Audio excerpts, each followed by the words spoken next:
The courtroom is silent as a wealthy couple prepares to adopt. But just as the judge lifts her pen, two tiny voices whisper, "Not apart." The room freezes. The judge hesitates. Why have these twins rejected every other family? What secret is hiding in their past? In that moment, everything changes. A single decision will mean the difference between family and heartbreak. Don't look away. This story will leave you speechless. Before we get into the story, comment below where in the world you are watching from today. The mahogany doors of Courtroom 3 felt enormous to 5-year-old Imani as she walked through them, her small hand firmly wrapped around Ayana's.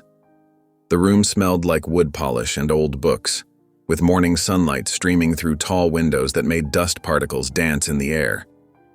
The ceiling stretched so high above them, it made Imani feel even tinier than usual, and the echo of their footsteps seemed to bounce off every polished surface. Judge Eleanor Monroe sat behind her large desk, her silver hair neatly styled and her black robes crisp. Despite her commanding presence, there was something gentle in the way she looked down at the papers before her, occasionally adjusting her reading glasses with a practiced motion. Her desk was organized with careful precision, each stack of papers aligned perfectly with the edge of the wooden surface. "Come on, girls," Catherine whispered, guiding them to their seats. The twins' shoes barely touched the floor as they sat on the wooden bench, their legs swinging slightly. Imani pressed closer to Ayana, drawing comfort from her sister's familiar presence. The bench felt hard and smooth beneath them, worn from years of other families who had sat in this same spot. Across the aisle sat the Parkers. Mrs. Parker wore a pearl necklace that caught the light when she moved, and Mr. Parker's blue tie was perfectly straight against his pressed white shirt. They smiled at the girls, but Ayana turned away, her bottom lip quivering. Their eager expressions only made the twins huddle closer together. "All rise," called the bailiff, his voice echoing in the high-ceilinged room. Everyone stood, and Imani stumbled a little, steadied by her sister's quick grip. The sound of chairs scraping and clothes rustling filled the air as people rose to their feet. "Please be seated," Judge Monroe said, her voice warm but firm. She looked down at the twins with kind eyes, the corners crinkling slightly. "Good morning, everyone. We're here today to review the adoption petition for Imani and Ayana Thompson." The judge picked up a thick folder, opening it carefully. "I see the home study has been completed," she said, looking over at the Parkers. "Mr. and Mrs. Parker, you've been approved as adoptive parents." The folder made a soft rustling sound as she turned each page with deliberate care. Mrs. Parker nodded, her smile bright and hopeful. Mr. Parker placed his hand over hers, both of them the picture of patience and propriety. Their matching wedding rings gleamed in the morning light. Catherine leaned down close to the girls. "Remember what we talked about?" she whispered. "The judge is here to help make sure you have a forever home." Her breath was warm and comforting against their ears. Ayana's shoulders stiffened and she stared straight ahead, her small jaw set in a determined line. Imani pulled out the small sketchbook she always carried, her fingers tracing the outline of their mother's face she'd drawn yesterday. The paper was slightly worn at the edges from constant handling. "The paperwork indicates that the Parkers have a lovely home in Maple Grove," Judge Monroe continued, her voice steady and clear. 4 bedrooms, a large backyard, and excellent schools in the district. She paused briefly between each point as if giving weight to every detail. The words seemed to float over the girls' heads as they sat there, their matching braids tied with purple ribbons, their mother's favorite color. Imani's hand found Ayana's again, their fingers interlocking in their familiar pattern. Pinky first, then ring finger, middle, index, thumb. It was their secret handshake, a ritual of comfort they'd perfected over countless worried moments. Judge Monroe adjusted her glasses, the chain around her neck catching the light. "I understand you've met with the girls several times over the past few months," she said to the Parkers. They nodded in unison, their movements perfectly synchronized. "Yes, Your Honor," Mrs. Parker replied, her voice soft but clear. "We've had wonderful visits together." Her pearl necklace bobbed slightly as she spoke. Imani remembered those visits, the perfect house with its perfect lawn, the carefully arranged toys in the playroom, the chocolate chip cookies that were somehow too perfect, too uniform. She felt Ayana's hand squeeze hers tighter. Even the family photos on the walls had seemed too carefully placed, too staged. "Now," Judge Monroe said, lifting another document, "I'll review the adoption procedure." She began reading from the papers, her steady voice filling the courtroom with official-sounding words that seemed big and scary to the twins. The formal language echoed off the walls, making everything feel more serious and overwhelming. Imani looked up at her sister, finding the worry she felt mirrored in Ayana's eyes. They'd been through so many changes already, so many different houses and faces. Their joined hands trembled slightly as Judge Monroe's voice continued in the background, explaining things about permanent placement and legal guardianship. The weight of these grown-up words pressed down on their small shoulders. The sunlight shifted through the windows, casting long shadows across the courtroom floor, while the twins sat very still, their hearts beating in sync, listening to the words that might change their lives forever. The tick of the large clock on the wall marked each passing moment, counting down to whatever future awaited them. Judge Monroe's voice filled the courtroom with gentle authority as she began reviewing the final adoption papers. Sunlight streamed through the tall windows, casting warm patches across the polished wooden floors and illuminating dust motes that danced in the golden beams. The twins sat close together on their chairs, their matching blue dresses neat and pressed for the occasion, their patent leather shoes gleaming under the fluorescent lights. "Everything appears to be in order," Judge Monroe said, her silver-rimmed glasses catching the light as she looked down at the documents. She smiled warmly at the Parkers, who sat straight-backed and eager in their chairs, their hopeful expressions reflecting years of waiting for this moment. "Mr. and Mrs. Parker, you've completed all the required steps, and your home study results are excellent.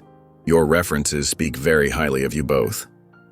Margaret Parker dabbed at her eyes with a crumpled tissue while her husband placed a steadying hand on her shoulder, his wedding ring glinting in the sunlight.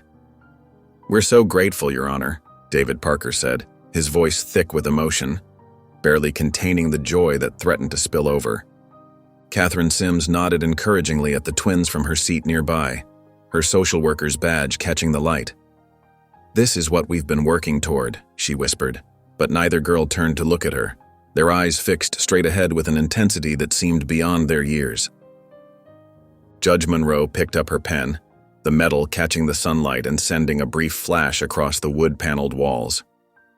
"Imani, Ayana, this is going to be a very happy day for you." Her voice was warm and reassuring, like a grandmother sharing good news, filled with the wisdom of years spent bringing families together. But before her pen could touch the paper, something shifted in the air, like a current of electricity passing through the room. The twins exchanged a quick look, their eyes meeting in silent communication that spoke volumes. Ayana's small fingers tightened around Imani's hand until their knuckles turned white. Together they took deep breaths, their chests rising and falling in perfect sync, as if they shared a single heart. Not apart. Their voices rang out in unison, soft but clear as bell chimes in the quiet courtroom, the words carrying the weight of an unshakable conviction.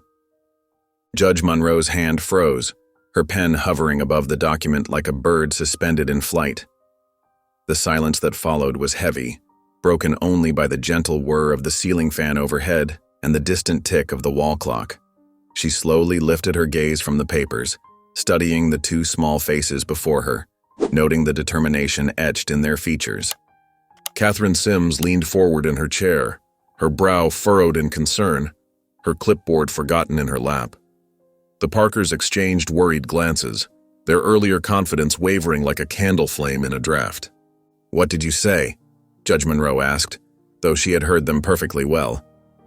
She set her pen down with deliberate care, giving the girls her full attention, her years of experience telling her that this moment was crucial. Ayana, always the bolder of the two, lifted her chin slightly, drawing herself up as tall as she could while remaining seated. "We have to stay together," she said, her voice trembling but determined, carrying the strength of a promise. "We promised Mama." Beside her, Imani nodded vigorously, her free hand clutching the charm bracelet their mother had given them before she passed away. Their matching bracelets caught the sunlight, sending tiny sparkles dancing across the courtroom walls like scattered stars. Judge Monroe's expression softened as she studied the twins, her keen eyes taking in every detail. She noticed how their shoulders touched, how their hands remained firmly clasped, how they seemed to draw strength from each other's presence like saplings growing from the same root. In all her years on the bench, she had rarely seen such a powerful display of sibling devotion, such an unshakable bond. "Your Honor?" Catherine Sims started to speak, half rising from her chair, but Judge Monroe raised her hand gently, silencing her with a gesture that brooked no argument. "I would like to hear more from Imani and Ayana," the judge said, her voice kind but firm, carrying the weight of authority tempered with compassion. She leaned forward slightly, creating a more intimate space between herself and the girls, as if building an invisible bridge. "What makes you think you might be separated?" The question hung in the air, heavy with importance, like storm clouds gathering on the horizon. The twins' fear was almost palpable, a tangible thing that filled the space between them and the adults who would decide their fate, as real as the morning sunlight streaming through the windows. Judge Monroe glanced at the adoption papers before her, then back at the two small faces watching her so intently, their eyes wide with a mixture of fear and hope. With careful movements, she placed her pen on the desk and stood up, her black robes rustling softly against the wooden bench. "Court is adjourned for now," she announced, her voice carrying clearly through the stunned silence, each word measured and decisive. "This case will require further review." The words fell like gentle rain, promising not an ending but a new beginning. Judge Monroe sat alone in her chambers, the thick case file spread across her mahogany desk. The late afternoon sun cast long shadows through the Venetian blinds as she carefully turned each page, her expression growing more troubled with each revelation. Her hand trembled slightly as she reached for her coffee mug, now cold and forgotten in the intensity of her review. "Oh, these poor girls," she murmured, touching a photograph of Nicole Johnson, a young woman with the same warm brown eyes as her daughters. The medical records detailed Nicole's brave but ultimately losing battle with cancer, leaving her precious twins orphaned at just 3 years old. The final hospital notes spoke of a mother who fought until the very end, her only concern for her daughter's future. Monroe's fingers traced the timeline of events that followed. No father listed on the birth certificates, no grandparents or aunts or uncles stepping forward. The girls had entered the system with nothing but each other, and a small bag containing their mother's photo album and a well-worn stuffed rabbit they shared. "Failed placement attempt with the Henderson family," she read aloud, her brow furrowing. Girls became non-responsive when told they would live in separate homes. She turned another page. "Second placement with the Whitman family terminated. Older child Ayana refused to eat when separated from sister during trial weekend." Her heart ached at the thought of their silent protest. The pattern repeated itself through 6 different potential adoptions. Every time a family wanted just one child or suggested splitting them up, the twins would shut down completely. Their normally bright personalities would vanish, replaced by silence and resistance. One report noted that Imani had stopped speaking entirely for 2 weeks when a family tried to adopt just her. The social worker's notes grew increasingly concerned with each failed placement. "They're protecting their bond," Monroe realized, sitting back in her leather chair. "Every single time they choose each other over a permanent home." She shook her head in wonder at their determination, unusual in children so young. She picked up a crayon drawing from the file, clearly done by one of the girls. It showed 2 stick figures holding hands, with a larger figure watching over them from what appeared to be clouds. The words, "Mama said stay together," were carefully printed across the top in childish handwriting. Little hearts decorated the corners of the paper, and the figures wore matching yellow dresses. Monroe removed her glasses and pinched the bridge of her nose. In her 20 years on the bench, she'd seen countless adoption cases. The conventional wisdom was clear. Younger children had better chances of adoption when placed separately. But something about this case pulled at her heart.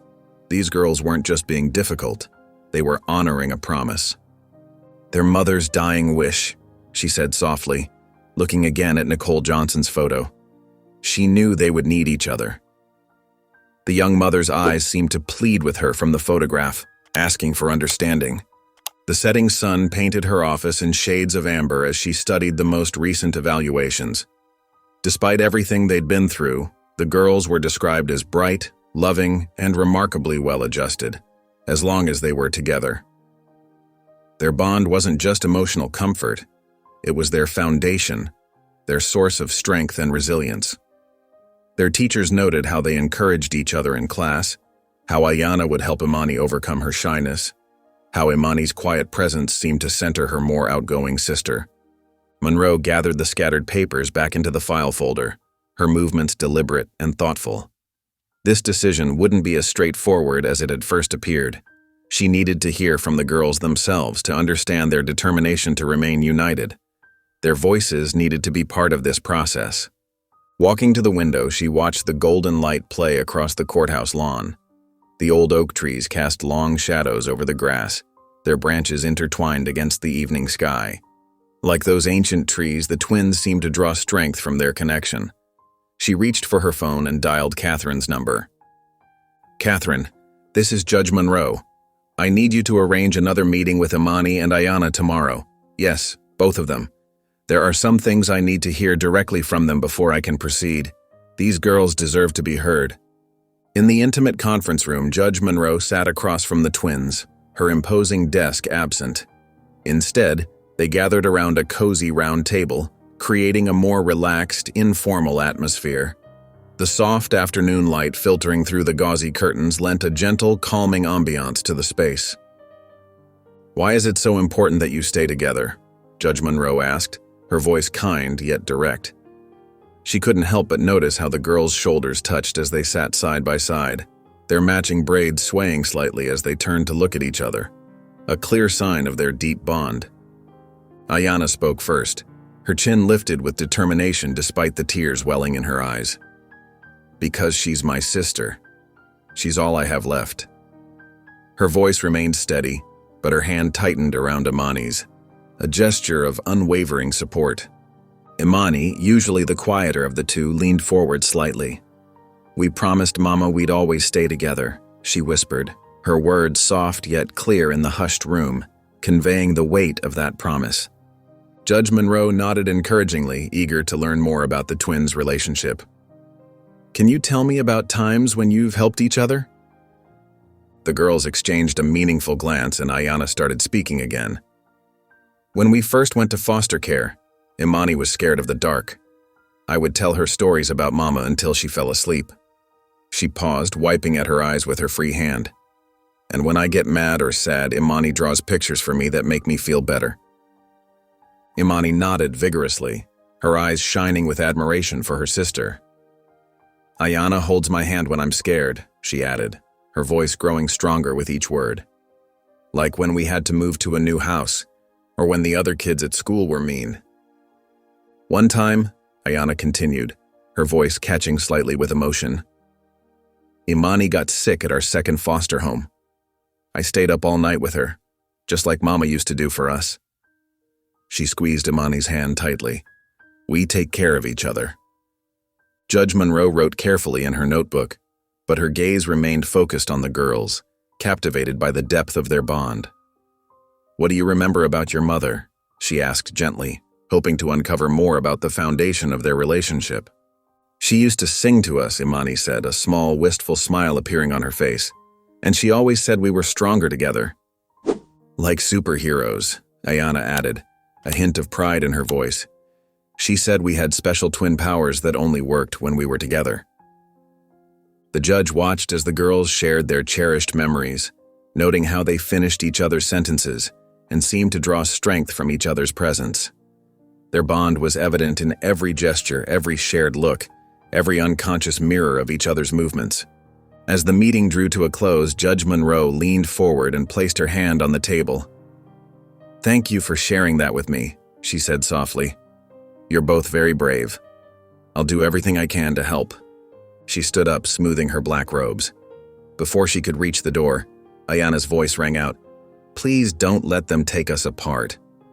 Monroe nodded solemnly and left the room, her heart heavy with the weight of the twins' plea. Behind her, the girls sat quietly, their hands still clasped together, as the first glimmer of hope began to replace the worry in their expressions, a testament to the unbreakable bond they shared. The afternoon sun cast long shadows through the blinds of Catherine's office, as Margaret Parker paced back and forth, her heels clicking sharply against the tile floor. Her perfectly styled hair seemed slightly disheveled now, matching her fraying composure. A tense energy radiated from her every movement, filling the small space with unspoken frustration. "This is absolutely ridiculous," Margaret declared, stopping abruptly to face Catherine, who sat calmly behind her desk. "We've gone through every hoop, every background check, every home study. We are ready."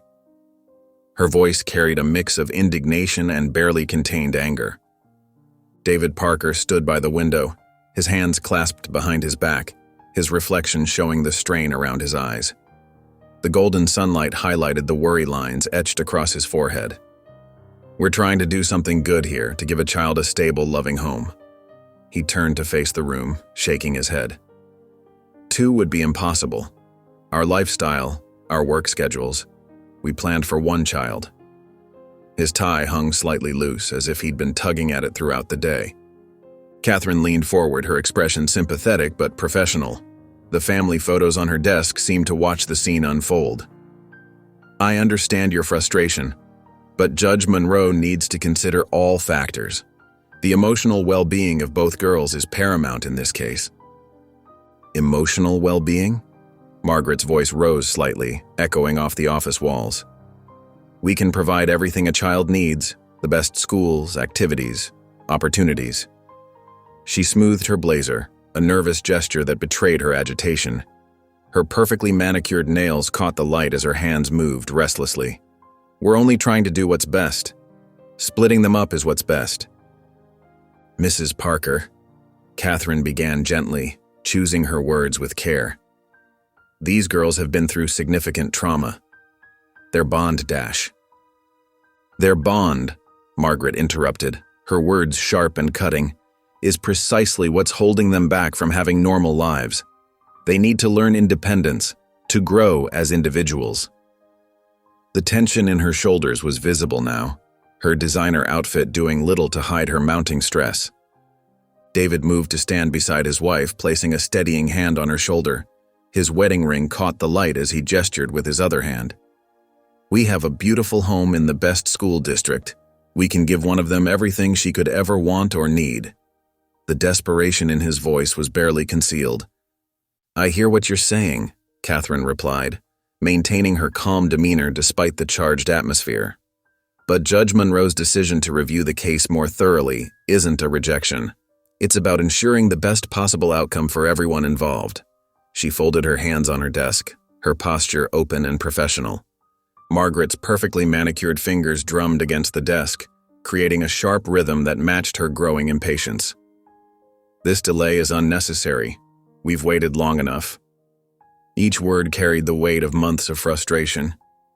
"The system works to protect the children," Catherine explained, standing up to meet their eyes. Her voice carried the authority of years of experience. "Sometimes that means taking extra time to make sure we're making the right choices." The Parkers exchanged a look, their frustration evident in their rigid postures. A silent conversation passed between them, years of marriage making words unnecessary. Without another word, they turned toward the door. As they stepped into the hallway, Margaret leaned close to David and whispered, her breath warm against his ear, "We'll have to fight this. There's no other way." They walked down the corridor, their footsteps echoing against the walls, determination etched into their faces as they stepped out into the late afternoon sunlight. Their shadows stretched long behind them, a testament to the day's mounting tensions and unresolved conflicts. The morning sunlight filtered through the high courthouse windows, casting a gentle glow across the polished wooden surfaces of Courtroom B. Mrs. Clara Daniels sat in the witness chair, her silver hair neatly arranged and her hands folded carefully in her lap. A delicate pearl brooch adorned her navy blazer, a touch of elegance that spoke to her years of professional experience. Despite her composed appearance, her voice trembled slightly with emotion as she spoke. "I've fostered dozens of children," she began, meeting Judge Monroe's attentive gaze, "and I've never seen a bond like theirs." She paused, taking a deep breath, her fingers interlacing more tightly. "Those girls, they're something special." Judge Monroe leaned forward slightly, her pen poised above her legal pad. The morning light caught the silver frames of her reading glasses as she studied the witness. "Could you elaborate on that, Mrs. Daniels?" "Well, after their mother passed, they came to me broken-hearted," Mrs. Daniels continued, her eyes growing misty. She reached for the tissue box on the witness stand but didn't take one. "They would barely eat at first, barely spoke to anyone but each other. I tried my best, but grief like that..." She shook her head, her voice catching. "The only thing that kept them going was having each other." The judge nodded, her pen moving steadily across the paper. The soft scratching sound filled the hushed courtroom. "And you mentioned previous adoption attempts?" "Yes." Mrs. Daniels straightened in her chair, squaring her shoulders.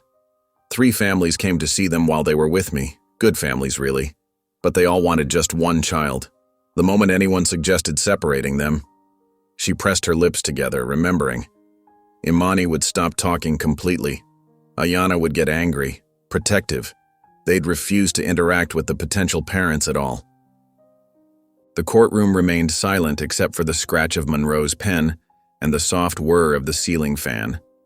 Catherine Sims sat in the front row, nodding occasionally as Mrs. Daniels spoke, her expression thoughtful and engaged.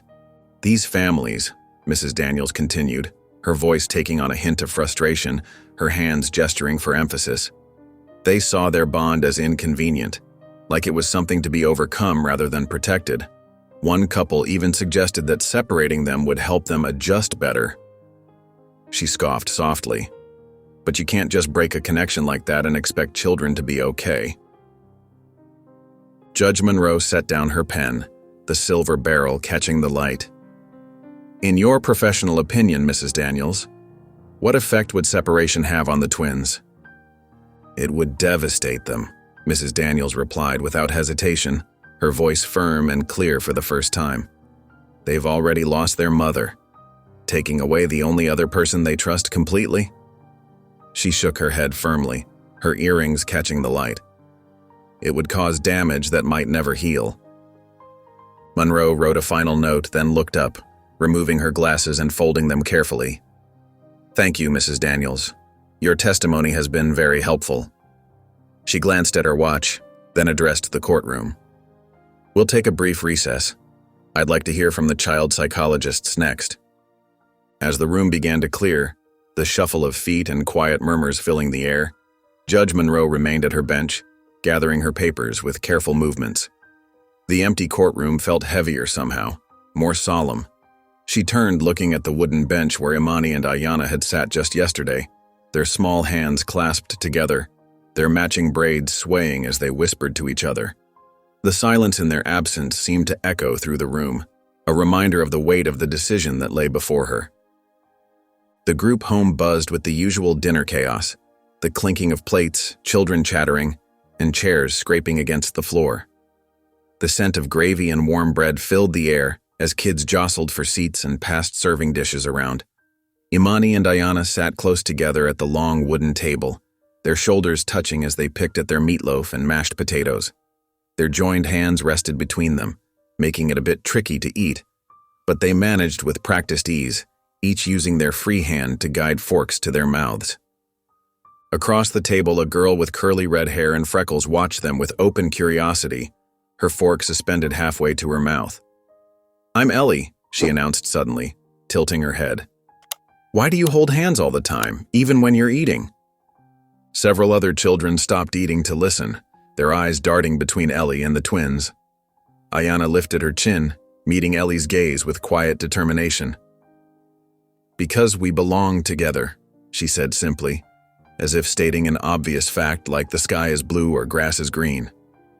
Imani nodded silently beside her, pressing closer to her sister's shoulder. Ms. Peters, one of the house staff, began clearing plates as the children finished eating, her sensible shoes squeaking against the linoleum floor. "Time to get ready for bed, everyone," she called out, her voice carrying over the dinner noise. The twins followed the other children upstairs to the dormitory-style bedroom, still hand in hand, their footsteps synchronized on the creaking stairs. Though they had been assigned separate bunks, Imani and Ayana climbed into the bottom bed together, the old mattress dipping beneath their weight. They pulled their favorite blanket, a worn purple quilt that had traveled with them from foster home to foster home, over their shoulders, breathing in its familiar, comforting scent. The other children whispered and giggled as they settled into their own beds, but the twins remained in their own little world, cocooned in their shared space. After Miss Peters turned out the lights and the room grew quiet, except for the soft breathing of sleeping children, Imani snuggled closer to her sister, her dark curls brushing against Ayana's cheek. "I miss Mama," she whispered, her voice barely audible in the darkness. Ayana squeezed her hand tighter, her thumb stroking gentle circles on her sister's palm. "We'll stay together no matter what," she promised, just as she had countless times before. The words were like a prayer, a promise, and a shield all at once, wrapping around them like an invisible embrace. The moonlight streamed through the window, painting silver stripes across their shared bed. Their breathing fell into sync as they drifted off to sleep, their hands still clasped together, fingers intertwined like vine tendrils. The pale light illuminated their peaceful faces and their joined hands, a picture of unbreakable sisterly love that even sleep couldn't separate. Judge Eleanor Monroe sat at her mahogany desk, the afternoon sun casting long shadows across the scattered papers before her. The cream-colored envelope containing the Carter's letter felt substantial in her hands as she carefully opened it, the weight of its contents matching the gravity of its purpose. "Dear Judge Monroe," the letter began in neat, flowing handwriting. "We are writing to you regarding Imani and Ayana, the twin girls currently in the foster system." The careful penmanship spoke of thoughtful consideration given to every word. Monroe adjusted her reading glasses and settled deeper into her chair, the familiar leather creaking softly. As she read, Evelyn Carter's words painted a picture of hope and determination. The letter detailed how the Carters had first met the twins during a foster care event last year, where Evelyn had spent the afternoon doing art projects with them, watching their personalities bloom like spring flowers. "The connection was immediate," Evelyn wrote, her words flowing with genuine emotion. "The girls worked together on every craft, finishing each other's ideas. When Imani was too shy to ask for more colored paper, Ayana would get it for her. Their bond touched our hearts deeply. We knew then that they were meant to be part of our family." The judge paused, taking a sip of water before continuing, her throat tight with emotion. The letter explained how James's company had undergone unexpected downsizing, leading to his temporary unemployment. This financial setback had disqualified them from the adoption process, despite their strong desire to welcome both girls into their family. The disappointment was evident in every carefully chosen word. "We never stopped thinking about Imani and Ayana," the letter continued, the passion clear in each line. "James has since secured a permanent position with better benefits than before. We've completed all necessary home improvements and are financially stable. Most importantly, our commitment to keeping the sisters together has never wavered. They deserve to grow up side by side, supporting each other as they always have." Monroe's eyes lingered on the paragraph where Evelyn described their home. A modest house with a backyard garden perfect for summer afternoons, 2 bedrooms ready and waiting, and a craft room where the girls could express their creativity together. The warmth and sincerity in every word was palpable, bringing the space to life in the judge's mind. "We understand the importance of their bond," the letter went on. "We've seen how they support each other, how they communicate without words sometimes. We want to nurture that connection, not break it. These girls deserve a chance to grow up together, surrounded by love and understanding." The judge read the letter again, noting the careful attention to detail. The Carters had included updated financial statements, employment verification, and references from their community. Everything was meticulously organized, showing their thoroughness and dedication to making their dream of adoption a reality. Setting the letter down, Monroe removed her glasses and rubbed her temples, feeling the weight of the decision before her. She reached for her phone and pressed the intercom button. "Catherine, could you come in, please?" When Catherine entered, Monroe handed her the letter. "I'd like to meet with the Carters. Can you arrange it for tomorrow afternoon? This seems particularly promising." Catherine skimmed the letter, her eyes widening slightly at the evident care taken in its preparation. "Of course, Your Honor. I'll contact them right away." Monroe glanced at the silver-framed photo on her desk, her twin grandchildren at their last birthday party, arms wrapped around each other, grinning broadly. The similarity to Imani and Ayana's situation wasn't lost on her, and it pulled at her heartstrings. She picked up her phone again. "Bring them in tomorrow afternoon," she instructed Catherine, her voice carrying a note of cautious optimism. Something told her this meeting could change lives for the better. Judge Monroe's chambers felt intimate yet formal as the Carters settled into the chairs across from her dark wooden desk. Evelyn's hands were clasped tightly in her lap, her knuckles white with nervous energy, while James sat straight-backed beside her, his expression earnest and hopeful. "Tell me about your home," Monroe began, her voice gentle but direct, her reading glasses perched thoughtfully on the bridge of her nose. Evelyn leaned forward slightly, her eyes brightening. "We have a small house in a quiet neighborhood, with a garden where the girls can play. It's not fancy, but it's filled with love and laughter. We've already prepared a room for the girls with 2 beds, though." She smiled softly, sharing a knowing look with James. "We know they might want to share for a while. There's plenty of space for their books and toys." James nodded, adding, "I work as a construction foreman now. It's steady work with good benefits, health insurance, dental, everything they'll need. We've saved enough for their future, and I'm taking extra shifts when needed.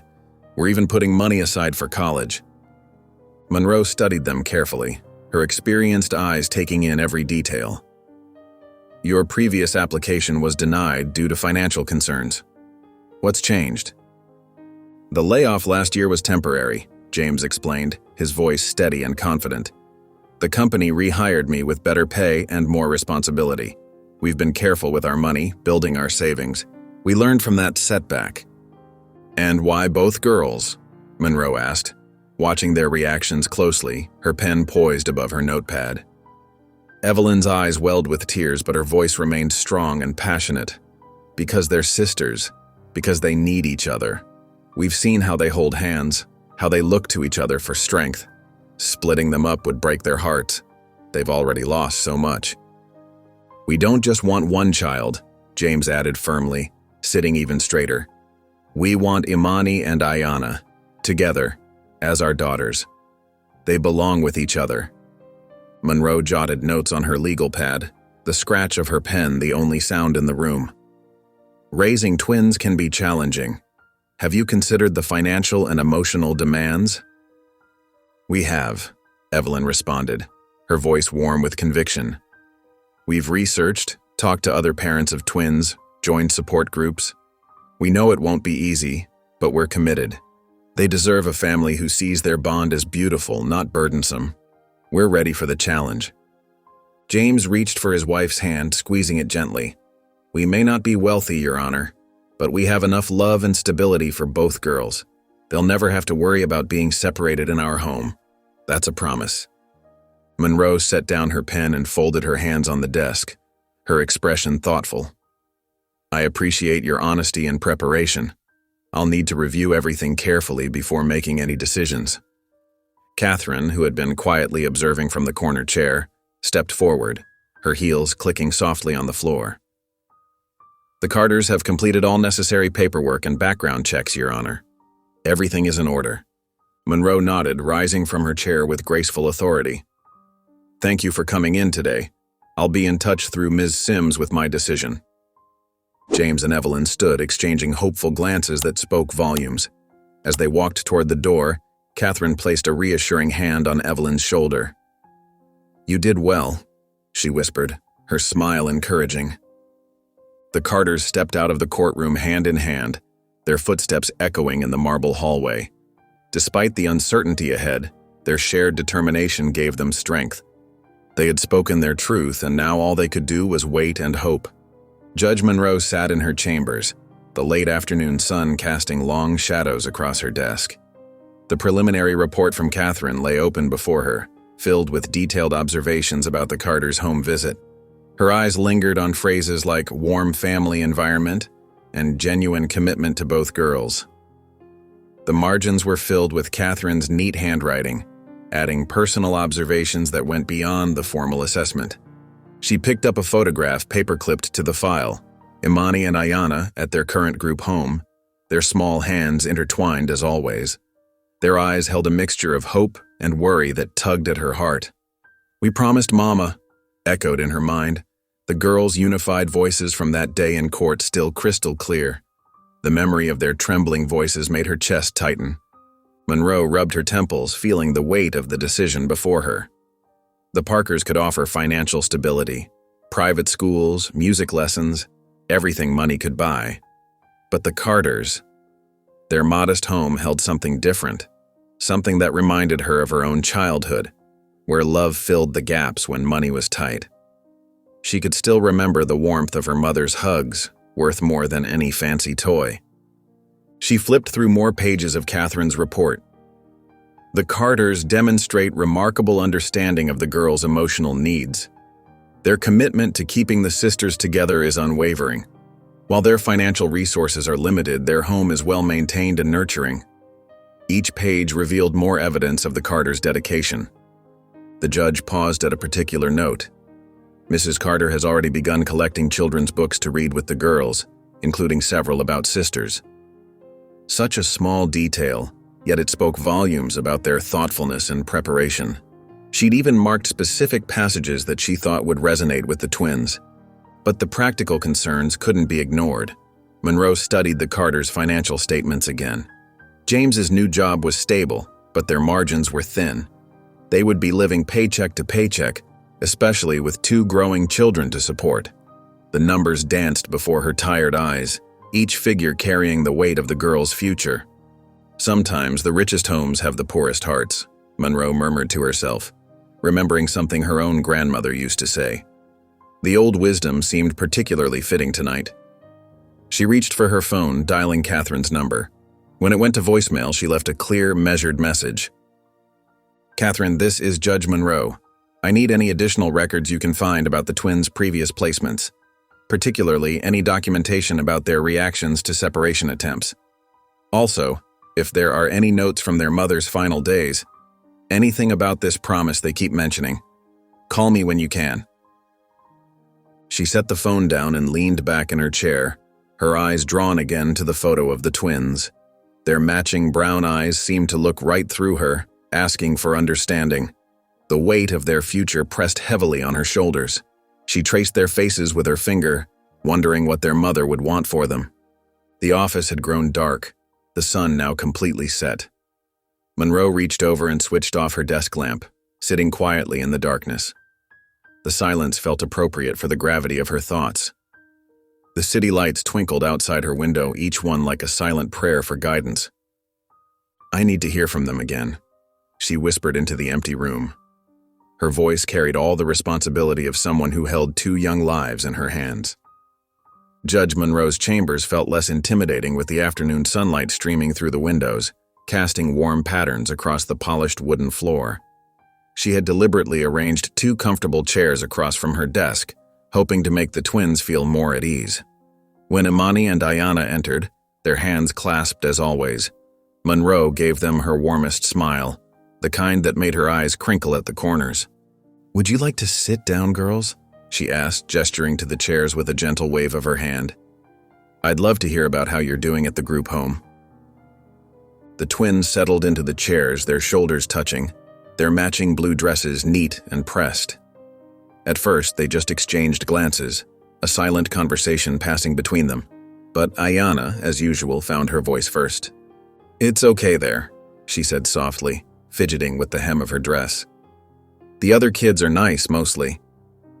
"But it's not home," Imani added in barely more than a whisper, her eyes fixed on the floor. Monroe nodded encouragingly, her hands folded on her desk. "Tell me more about that. What do you do there?" Gradually, the girls began to open up, their voices growing stronger with each shared detail. They described their daily routines, breakfast with the other children, school, Homework time in the common room where the afternoon light made rainbow patterns through the windows. But it was when they talked about nighttime that their true bond showed through, their words becoming more animated. "Sometimes I get scared at night," Imani admitted, looking down at her lap, her fingers twisting together. "But Ayana always knows. She holds my hand and tells me stories about Mama. Like the ones she used to tell us," Ayana explained, her face brightening with the memory, "about the brave princess sisters who went on adventures together and never got separated no matter what." Monroe watched as Imani's grip on her sister's hand tightened, their knuckles turning white. After a moment of silence, broken only by the gentle ticking of the wall clock, Imani looked up with unexpected directness. "Are the Carters going to be our new family?" she asked, her voice small but clear, hope threading through each word. Monroe leaned forward slightly, choosing her words carefully, aware of the weight each one carried. "I'm still thinking about what's best for both of you. That's why I wanted to talk to you today, to hear how you're feeling about everything." Ayana sat up straighter in her chair, her chin lifting with determination. "They want both of us," she said with sudden passion, her free hand gesturing emphatically. "Isn't that what family is supposed to be, together?" The question hung in the air, simple yet profound from the mouth of a 5-year-old, echoing off the wood-paneled walls. Monroe watched as Imani nodded vigorously in agreement with her sister's words, her dark curls bouncing. "Mrs. Carter said she'd teach us to bake cookies," Imani added softly, a tiny smile playing at her lips. "Like Mama used to." "And Mr. Carter promised to build us a treehouse," Ayana continued, excitement creeping into her voice. "For both of us, with a special window where we can watch the stars at night."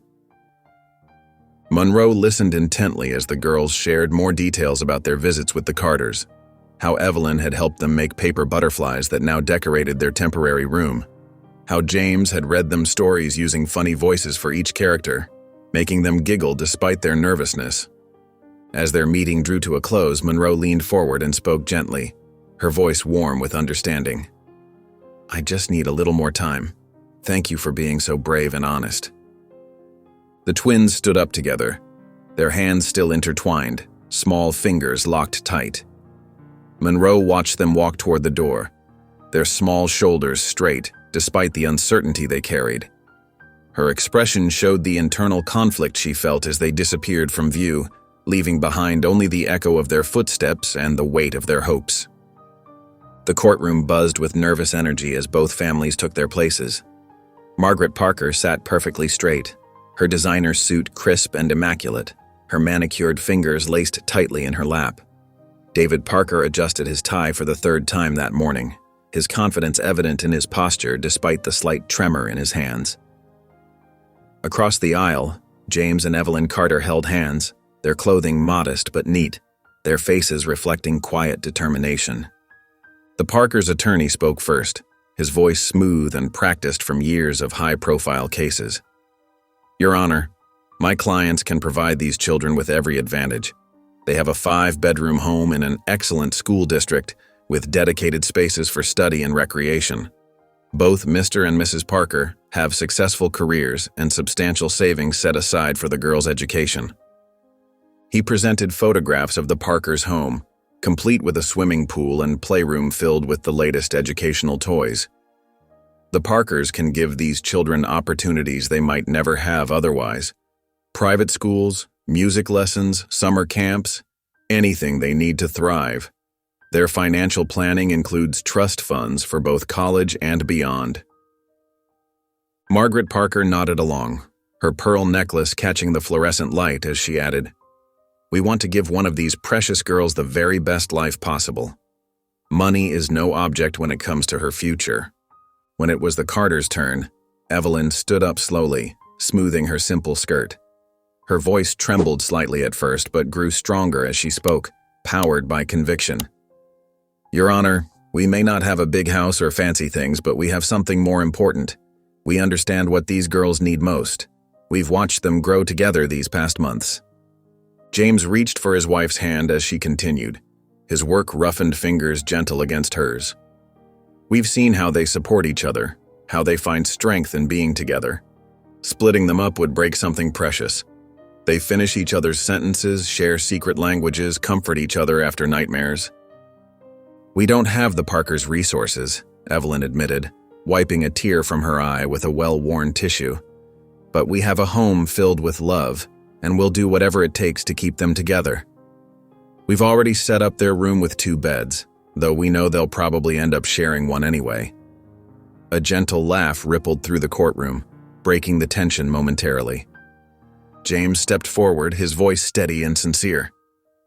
"We both work steady jobs. I'm at the factory, and Evelyn teaches at the elementary school. We've saved enough for a college fund. It's modest, but it's growing. Most importantly, we understand that these girls aren't just 2 individuals. They're sisters who need each other to feel whole." Judge Monroe's pen moved steadily across her notepad, her expression remaining neutral as she listened to both sides. Her eyes, sharp and attentive, moved between the families as she asked each pointed questions about their plans, their understanding of the challenges ahead, and their commitment to the girls' well-being. After the final statements, Monroe looked at her watch and announced, "We'll take a 30-minute recess. I need time to review everything we've heard today and consider what's truly best for these children." The families filed out of the courtroom, tension visible in every movement. Margaret Parker whispered something urgent to her husband, clutching her designer handbag, while Evelyn Carter dabbed at her eyes with a tissue, leaning into James's supportive embrace. The weight of the moment hung heavy in the air as Judge Monroe gathered her notes and headed toward her chambers, her shoulders straight but tense with the responsibility of the decision ahead, one that would forever change the lives of 2 little girls.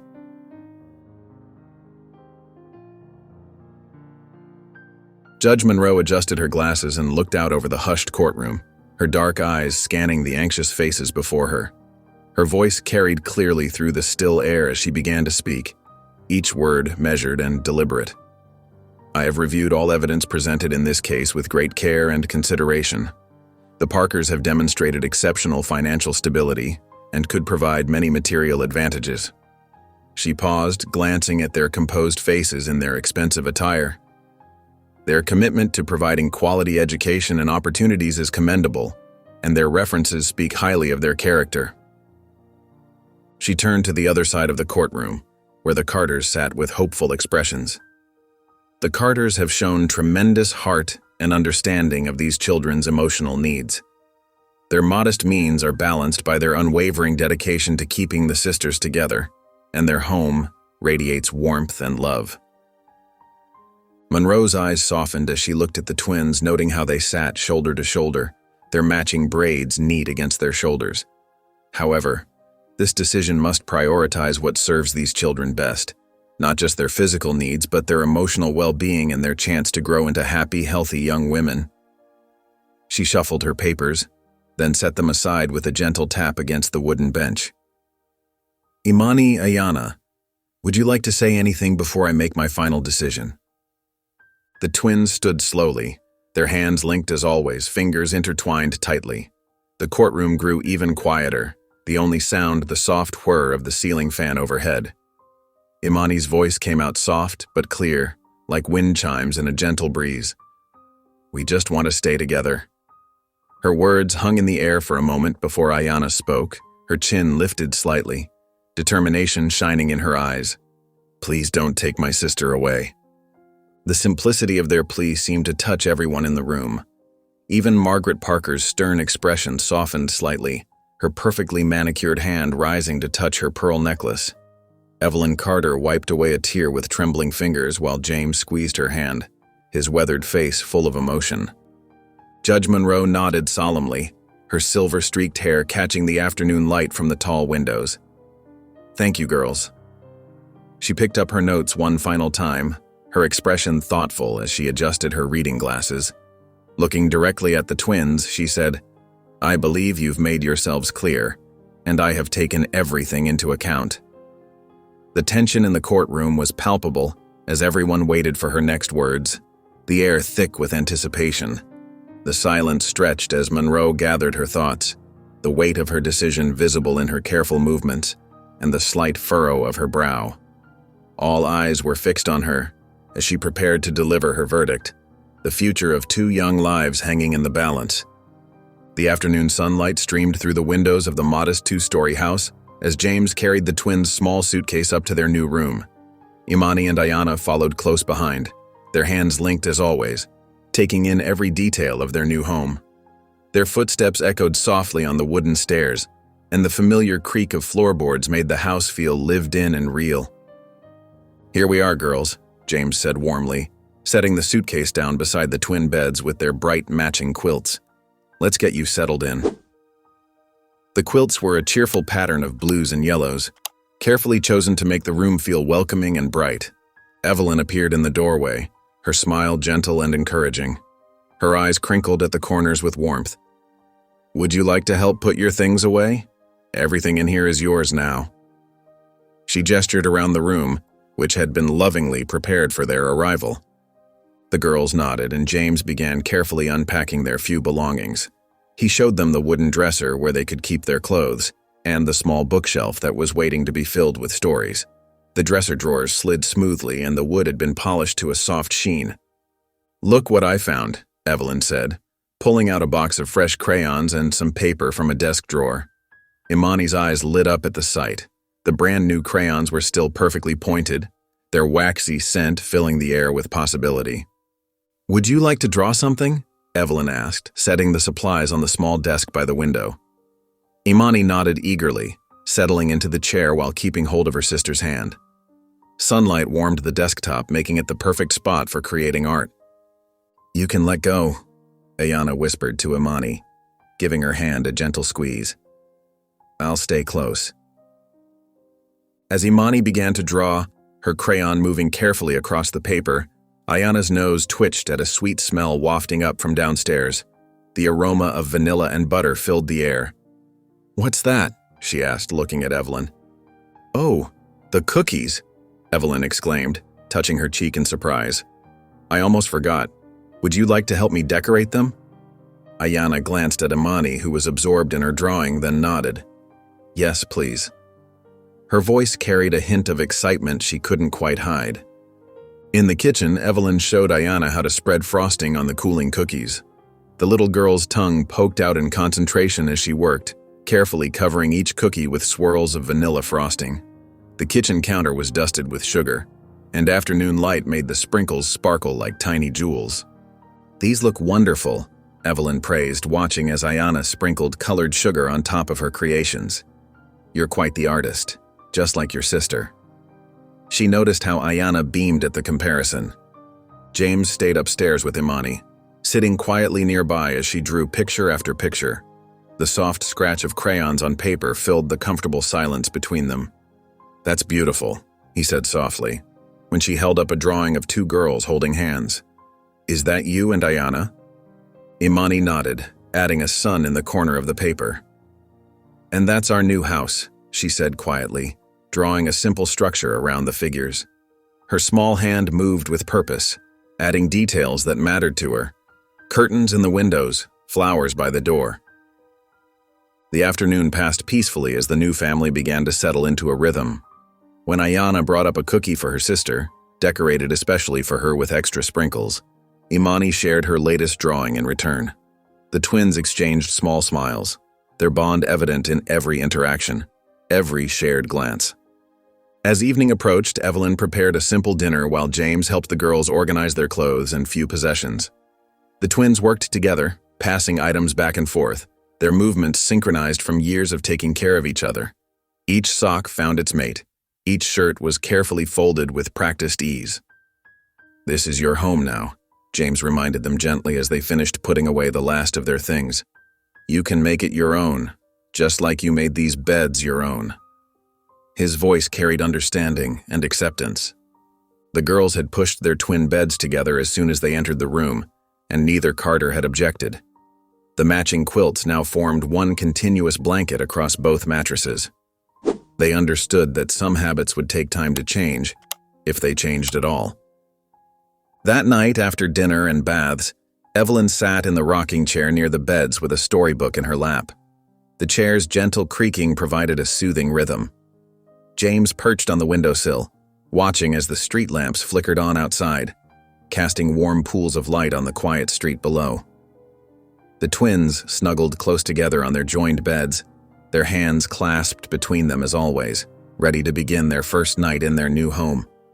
The morning sun painted golden streaks across the kitchen as Evelyn helped the twins get ready for their first day of school. Imani's backpack was decorated with colorful butterflies, while Ayana's featured racing cars, choices they'd made together during their weekend shopping trip. The girls had spent nearly an hour picking out their perfect bags, carefully considering each option before making their decisions. "Are you excited?" Evelyn asked, adjusting Imani's collar and smoothing a wrinkle from her navy blue dress. "A little scared," Imani whispered, reaching for Ayana's hand and clutching it tightly. "We'll be okay," Ayana said firmly, though her voice trembled slightly. "We're together." She gave her sister's hand a reassuring squeeze. James appeared with their lunchboxes, each packed with special treats and a small note. He'd drawn tiny hearts on the napkins and included their favorite apple slices. "Ready to go, everyone." The walk to school was quiet, filled with nervous energy. The twins stayed close to their new parents, taking in the sight of other children streaming into the building. Some kids were laughing and running, while others clung to their parents just like they did. When they reached the classroom, Mrs. Alvarez was waiting at the door, her warm smile instantly putting everyone at ease. "Welcome, Imani and Ayana." Mrs. Alvarez knelt down to their level, her kind eyes twinkling. "I've saved 2 special seats right next to each other. Would you like to see them?" The girls nodded, still holding hands as they followed their teacher inside. The classroom was bright and cheerful, with artwork covering the walls and shelves filled with books. Alphabet letters in rainbow colors hung from the ceiling, and a class pet, a friendly hamster named Charlie, watched from his cage. 2 empty desks sat side by side near the window, where morning light streamed in. "Look, there's a reading corner with beanbags," James pointed out, trying to spark their interest. The corner looked cozy with its fluffy pillows and basket of picture books. "And an art station," Evelyn added, noticing Imani's eyes drift toward the easels. Paint bottles of every color lined the shelf beside them. Mrs. Alvarez introduced them to a few classmates who were already settled in. A girl named Sophie, wearing sparkly butterfly clips in her hair, showed them where to hang their backpacks, while a boy called Marcus explained how they could earn stars for good behavior. He proudly pointed to his own star chart, which was already filling up. As the morning progressed, the twins began to relax. During art time, Imani found herself sharing colored pencils with Sophie, both of them working on drawings of their families. Sophie complimented Imani's choice of colors, and Imani smiled shyly in response. Ayana discovered she knew the same knock-knock jokes as Marcus, and soon a small group was gathered around them, giggling at their back-and-forth routine. Her confidence grew with each laugh she earned. At lunch, they sat together but were quickly joined by other children curious about the new students. Ayana told a joke about a penguin that made everyone laugh, while Imani shared her cookies, something that would have been unthinkable just a few hours earlier. The other kids offered trades from their own lunchboxes, and soon everyone was sharing treats and stories. When James and Evelyn arrived for pickup, they found the twins waiting with bright smiles. Imani clutched a piece of paper in her hands while Ayana bounced on her toes, eager to share her day. Their earlier nervousness had melted away completely. "Look what I made." Imani held out her drawing, a picture showing 4 figures holding hands under a sunny sky. The taller ones were clearly James and Evelyn, while the smaller ones were unmistakably the twins. She'd used her favorite blue crayon for the sky and added yellow flowers all around them. "I made a friend," Ayana announced proudly, practically bursting with excitement. "His name is Marcus, and he knows all the best jokes. Can he come over to play sometime?" James and Evelyn exchanged proud glances as they began their walk home, listening to their daughters chat excitedly about their day. The twins still held hands, but their grip was lighter now, more relaxed, a sign of growing confidence in their new world. The morning's fears had given way to the first glimpses of belonging, and their family felt just a little more complete. The autumn breeze rustled through the backyard as Imani sat at the kitchen table, her colored pencils scattered around her like fallen leaves. A half-empty glass of apple juice sat nearby, forgotten in her concentration. Evelyn was preparing dinner, the comforting aroma of pot roast filling the kitchen as she occasionally glanced over at the little girl's intense focus. The sound of James teaching Ayanna to ride her bike drifted in through the open window, punctuated by encouraging words and determined huffs. "What are you drawing, sweetheart?" Evelyn asked, wiping her hands on her flour-dusted apron. Imani held up her picture, 3 figures drawn with careful detail, each one lovingly colored within the lines.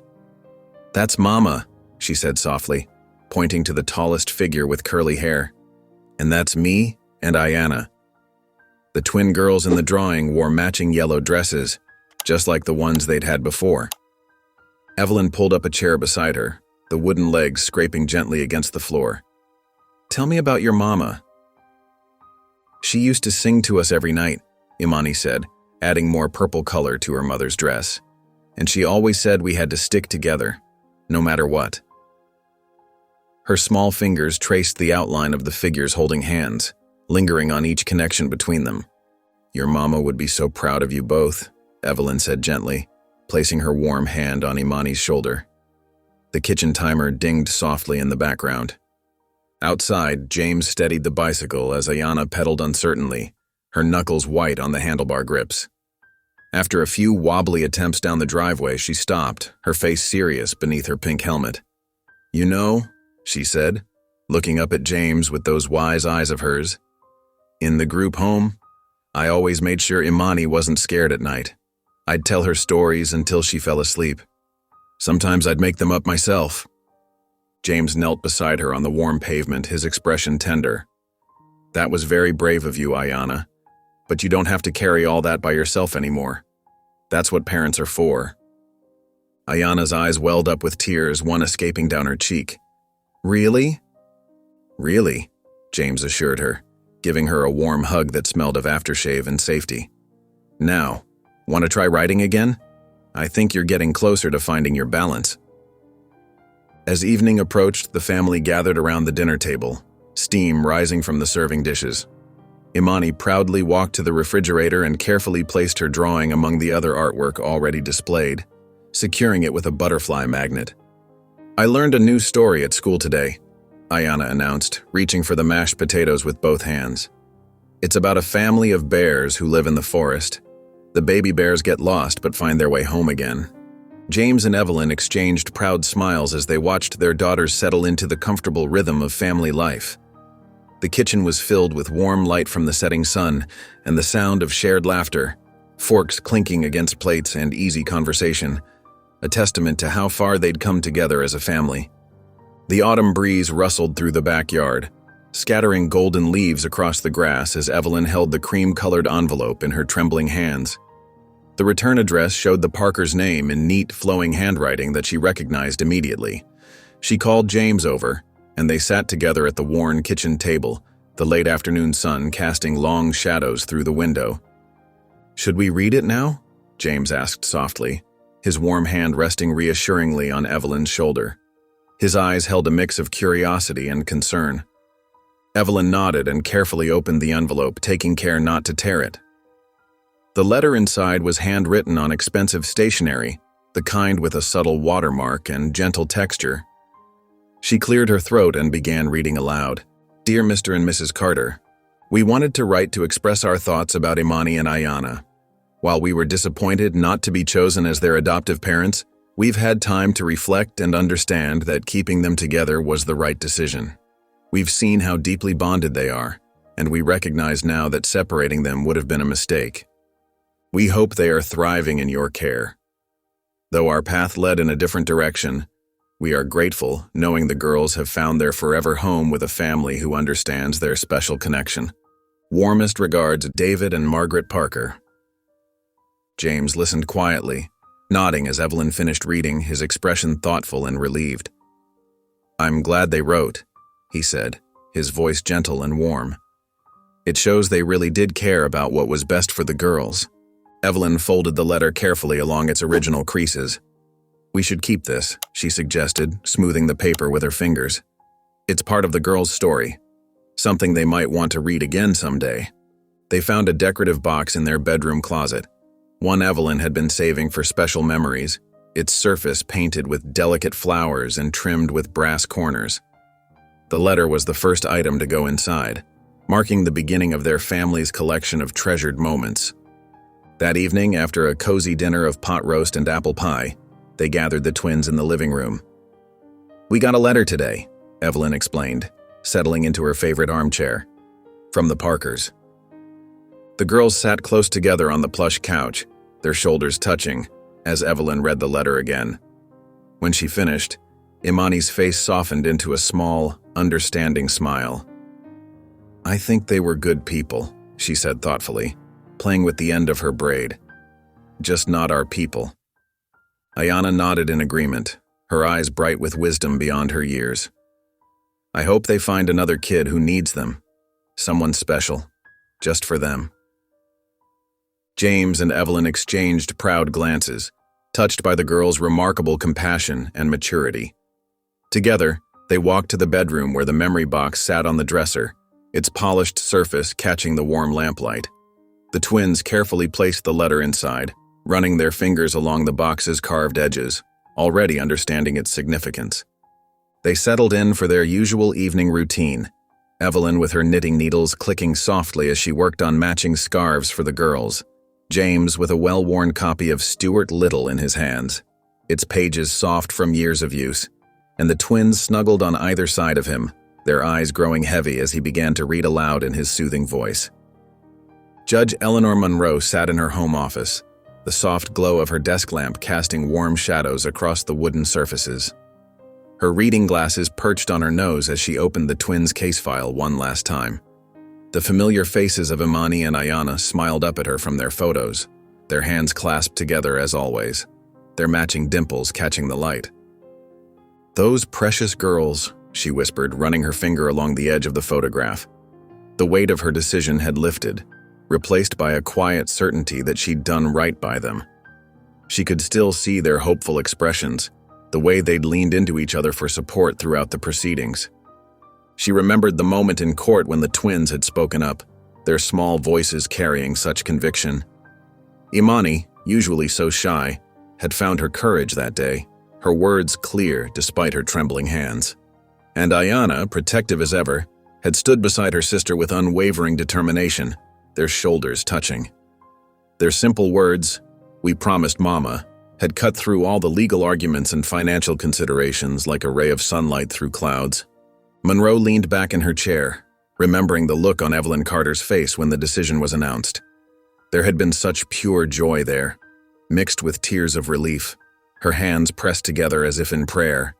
James Carter had stood tall and proud, already every inch the father those girls needed, his gentle smile promising security and love. The Carters might not have had the biggest house or the most impressive bank account, but they had something far more valuable. They understood the sacred bond between those sisters and cherished it. Her thoughts drifted to other cases over her long career.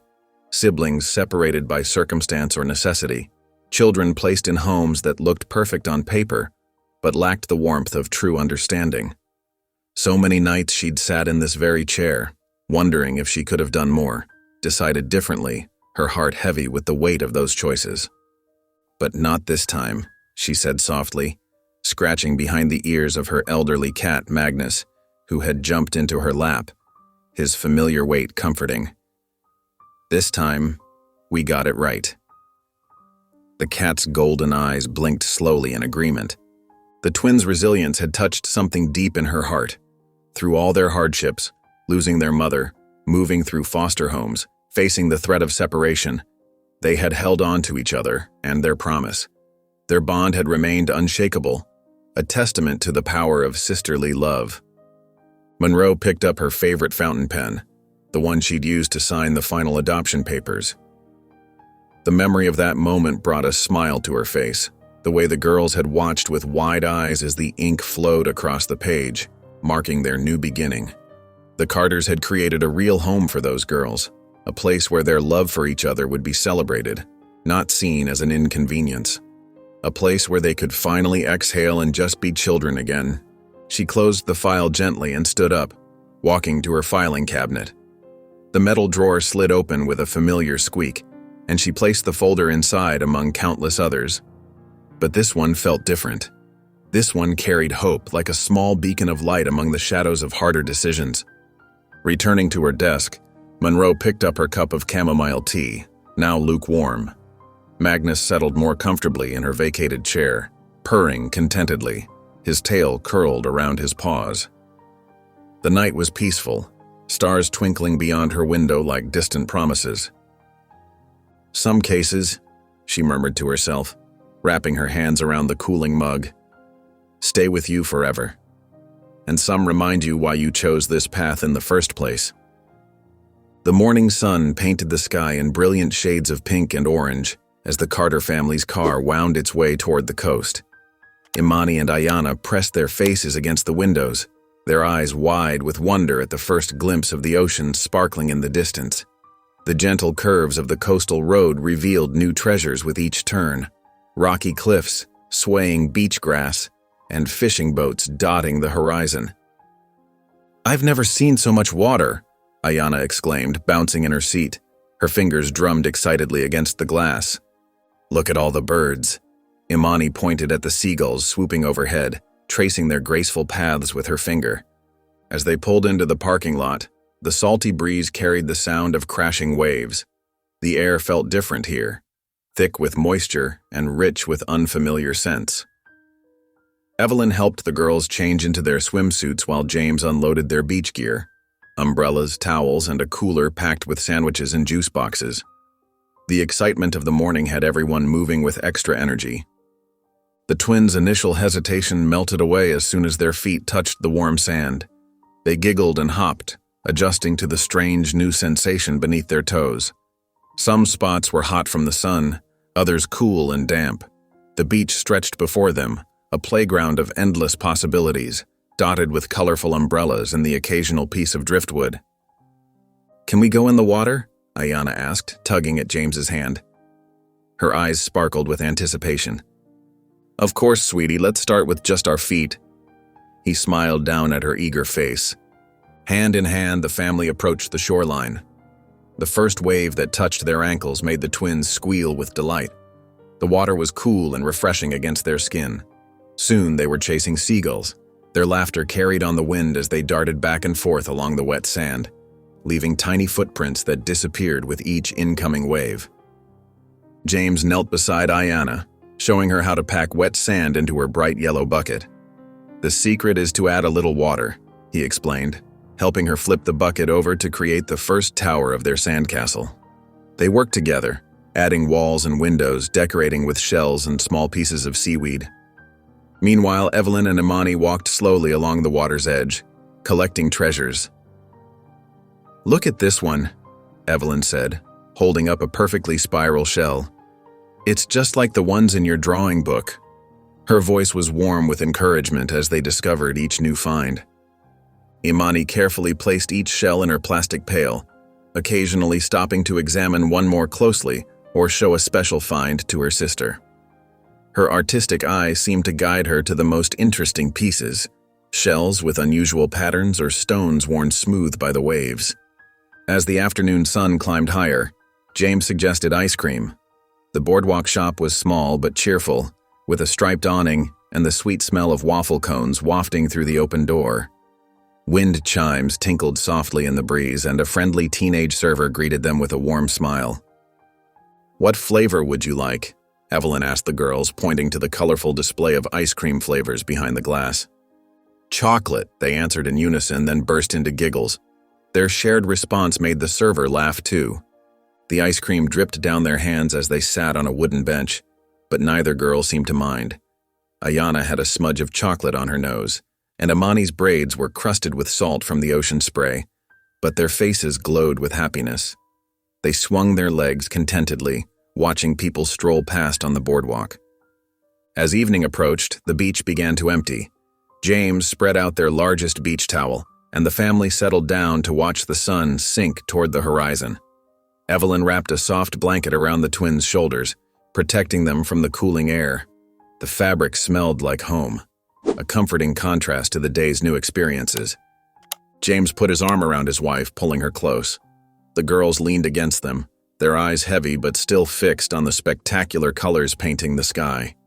The setting sun turned the clouds into floating islands of gold and purple. "I think this was the best weekend we've ever had," James whispered, his voice barely audible above the gentle rhythm of the waves. The truth of his words settled over them like a warm embrace.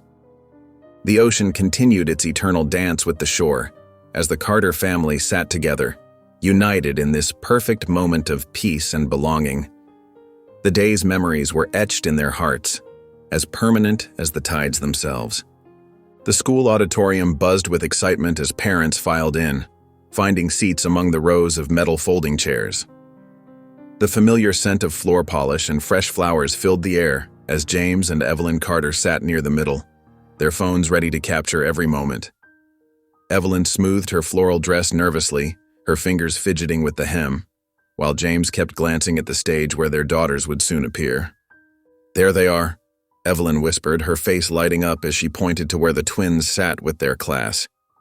Imani and Ayana wore matching blue dresses with white sashes, their hair neatly braided into identical patterns.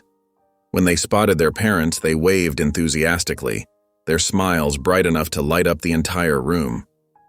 Principal Martinez stepped up to the microphone, adjusting her glasses as her voice rang out warm and welcoming through the speakers. "Welcome to our end-of-year assembly. Today we celebrate the achievements of our wonderful students and their growth throughout this remarkable year." As various awards were announced, the twins sat straight in their chairs, holding hands as they always did during important moments. Their fingers intertwined tightly, drawing strength from each other's presence. When their teacher, Mrs. Alvarez, took the microphone, both girls perked up, their eyes shining with anticipation. "For outstanding artistic achievement and creativity," Mrs. Alvarez announced, her voice filled with pride, "I'm proud to present this award to Imani Carter." Imani's eyes widened as she stood, giving Ayana's hand one final squeeze before walking to the stage. Her steps were careful but confident as she accepted the certificate, a shy smile spreading across her face as applause filled the auditorium. "Imani's artwork has brightened our classroom all year," Mrs. Alvarez continued, gesturing to some of Imani's pieces displayed on the wall behind her. "Her drawings tell beautiful stories and show remarkable talent that touches everyone who sees them." James and Evelyn beamed from their seats, tears gathering in Evelyn's eyes as she snapped photo after photo, trying to capture every precious moment of Imani's triumph. Minutes later, it was Ayana's turn. "For exceptional kindness and helping others," Principal Martinez announced, her voice warm with approval, "we recognize Ayana Carter." Ayana practically bounced to the stage, her braids swinging with each enthusiastic step. She accepted her certificate with a bright grin that seemed to light up the entire auditorium, waving excitedly at her parents and sister. "Ayana has shown remarkable compassion throughout the year," the principal explained, placing a gentle hand on Ayana's shoulder. "She helps new students feel welcome and always offers encouragement to her classmates. Her kindness makes our school a better place." After the ceremony, the family gathered in front of the school's sun-warmed brick wall, where spring flowers bloomed in neat beds below. The twins stood proudly with their certificates while James and Evelyn took countless photos, trying to capture every angle of this special moment. "Let's get one of you both together," Evelyn suggested, watching as the girls automatically moved closer, their shoulders touching as naturally as breathing. Their matching outfits and identical smiles made the perfect picture. "Now make silly faces," James called out, causing both girls to burst into giggles. They crossed their eyes and stuck out their tongues, their certificates fluttering in the warm spring breeze. Mrs. Alvarez passed by and stopped to congratulate them, her kind eyes crinkling at the corners. "Your daughters have made such wonderful progress this year," she told the Carters, beaming with teacher's pride. "They've really blossomed into confident young students." "We're so proud of you both," James said, kneeling down to hug the twins. The scent of their strawberry shampoo mixed with the fresh spring air as he held them close. "Can we get ice cream to celebrate?" Ayana asked hopefully, bouncing on her toes with barely contained excitement. "What do you think, Imani?" Evelyn turned to the quieter twin, making sure both girls had a say in the decision. Imani nodded enthusiastically, her eyes sparkling. "Yes, please." At the local ice cream shop, with its cheerful striped awning and tinkling bell above the door, the family sat around a small table, the certificates carefully placed aside while the twins enjoyed their treats. Ayana had chosen rainbow sherbet with extra sprinkles, the colors matching her vibrant personality, while Imani savored her chocolate chip cookie dough, carefully examining each bite before eating it. "I can't believe I got an award for my art," Imani said softly, licking her spoon and smiling at the memory. "And I got one for being nice," Ayana added, her face covered in colorful sprinkles that matched her ice cream. She wiped her mouth with a paper napkin, leaving a rainbow smear. James and Evelyn exchanged proud glances as their daughters chatted excitedly about the assembly, their achievements, and their classmates' reactions. The sound of their laughter filled the small ice cream shop, mixing with the sweet smell of waffle cones and the gentle hum of the freezer cases. It was a perfect celebration of how far they'd come, marking another milestone in their journey as a family. The Carters' backyard hummed with activity as neighbors streamed in through the white picket gate, their arms laden with covered dishes and welcome gifts. Colorful balloons bobbed and twisted in the gentle breeze, and the mouth-watering smell of grilling hamburgers and hot dogs filled the air. James stood at the grill, expertly flipping patties while wearing a world's best dad apron that the twins had given him for Father's Day, while Evelyn arranged platters of fresh vegetables, fruit, and homemade potato chips on a long folding table covered with a cheerful red and white checkered cloth. Imani and Ayana stood close together near the back steps, watching with a mixture of nervousness and excitement as unfamiliar faces approached. Mrs. Rodriguez from next door arrived first, her silver hair catching the sunlight as she carried a steaming homemade apple pie. "Welcome to the neighborhood, sweethearts," she said warmly, bending down to their level with a gentle smile that made her eyes crinkle at the corners. "Thank you," Ayana replied, her voice growing stronger as she noticed other children running around with soccer balls and jump ropes in the growing crowd. A girl about their age with bright red pigtails waved enthusiastically, inviting Ayana to join their game of tag with a cheerful shout across the yard. Imani stayed closer to the house, carefully arranging her latest drawings on a small card table Evelyn had set up just for her, complete with colorful markers and fresh paper. Mr. Chen, an art teacher who lived down the street, stopped to admire her work, adjusting his wire-rimmed glasses as he studied each piece. "These are wonderful," he exclaimed, pointing to a colorful family portrait that showed the twins with James and Evelyn. "You have quite a talent. The way you capture emotions in your drawings is remarkable." Catherine Sims arrived mid-afternoon, her social worker's badge still clipped to her blazer, bringing a gift-wrapped package for each of the girls. "I couldn't miss this special day," she said, hugging them both tight against her flowered dress. "You've come so far." Her eyes glistened with happy tears as she watched Ayana racing across the yard with her new friends, shrieking with laughter as they chased each other around trees and garden beds. The backyard filled with the joyful sounds of children playing and adults chatting over the sizzle of burgers on the grill. Neighbors brought dishes to share. Mrs. Peterson's famous potato salad topped with paprika, the Jacksons' soft chocolate chip cookies still warm from the oven, and the Wilsons' fresh squeezed lemonade garnished with mint leaves. Everyone wanted to meet the twins who had brought such joy to the Carter family, each guest offering warm smiles and gentle words of welcome. Imani gradually warmed up to the attention, explaining her drawings to anyone who showed interest, her quiet voice growing more confident with each conversation. She beamed when Mrs. Chen suggested they could paint together sometime in her home studio. Ayana darted between games and conversations, her natural confidence shining through as she made new friends, learning names and trading stories about favorite games and books. James and Evelyn moved through the crowd thanking everyone for coming, their faces glowing with pride as they watched their daughters settle into their new community. This wasn't just a barbecue, it was a celebration of family, of belonging, of finally finding home after such a long journey together. As the golden afternoon light began to fade and shadows lengthened across the lawn, guests started gathering their empty dishes and saying their goodbyes with warm hugs and promises to get together soon. The twins helped collect paper plates and napkins, dropping them into large garbage bags while sharing quiet smiles. Imani carefully selected her favorite drawing from the day, A picture of their house filled with smiling neighbors gathered around a picnic table and carried it inside to hang on the refrigerator with star-shaped magnets. Ayana couldn't stop talking about all her new friends as she helped stack the folding chairs, her words tumbling out in excited bursts. "Can Sarah and Emma come over to play sometime?" she asked hopefully, her eyes bright with possibility. "They said they live just 3 houses down." James lifted his glass of lemonade high, gathering his family close as the last rays of sunlight painted the sky in soft pink and gold. "Here's to our family, forever and always," he declared, his voice full of love and promise. James was tidying up after dinner when Imani tugged gently at his sleeve. Her dark eyes sparkled with excitement as she held a piece of paper behind her back, shifting from foot to foot with barely contained anticipation. "Daddy," she said softly, still getting used to the word, her voice carrying a mix of shyness and hope. "I made something for you." James immediately set down the dish towel and gave her his full attention, turning away from the sink with a warm smile. "You did? Can I see it?"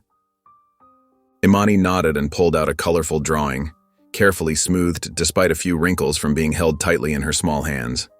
James crouched down beside her, bringing himself to her eye level as she held it out with both hands, treating it like a precious treasure. The drawing showed 4 figures standing in front of a house with a red door, their house. Each person was drawn with careful detail. Evelyn with her curly hair and bright smile, James with his glasses and kind eyes, and the twins holding hands in the middle, their matching braids captured in careful strokes. Above them, a bright yellow sun smiled down on the family, and fluffy clouds dotted the blue sky.